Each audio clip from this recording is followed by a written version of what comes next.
Hello, dear students. Today we are going to learn about factorizing algebraic expressions using the highest common factor, HCF. Okay, I have here one example. I have this expression 15x plus 9, and I want to factorize it using the HCF. How to factorize this? Here first at the beginning, I have two terms in this problem. 15x is the first term and 9 is the second term. I want to split every term to its prime factors. If you split the first term 15x into the prime factors, 15 will be 3 times 5 times x. That is the prime factors of the first term. Then the second term, it will be 3 multiplied by 3. Okay, now you split the two terms to the prime factors of each term. Check what is the common factor or factors between the two terms. Here I have only 3 and 3 common between the two terms. The first and the second term, I have only 3 common. So you will take the common 3, which is the HCF, and then I will open a bracket and put all the remaining factors inside that bracket. 3 is already out for the first term, so you will have only 5 multiplied by x, that will be 5x. Inside the bracket, that will be the first term. And for the second term, 3 is already outside because I took the 3 common from the two terms, 1, 3 outside. So the remaining factor from the second term will be 3, and it will be plus 3 because the sign in between the two terms is plus. That's for the first example. For the second example, it's nearly the same, but here the only difference that when you get the prime factors of the 18, you can use the 3 or any other way. 18, you can split it to prime factors 2 multiplied by 3 multiplied by 3 multiplied by y.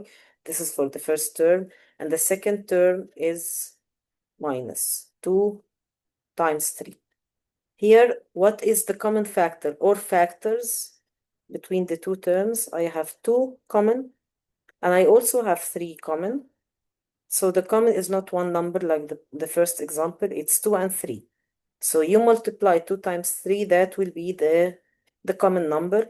And if you solve separately the HCF between 6 and 18, it will be 6 as well. So 6 is the common or the highest common factor between the two numbers 6 and 18.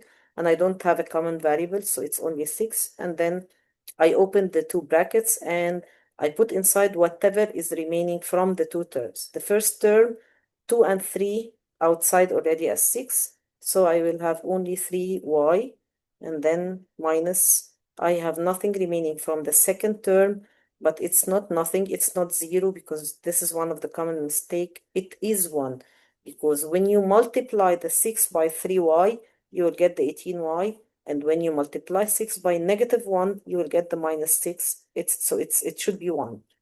Here it's -1. If I don't have any factor remaining, it's 1, because actually 2 times 3, it's 2 times 3 times 1 as well. So here the only remaining factor will be 1. Take care, because this is one of the common mistakes.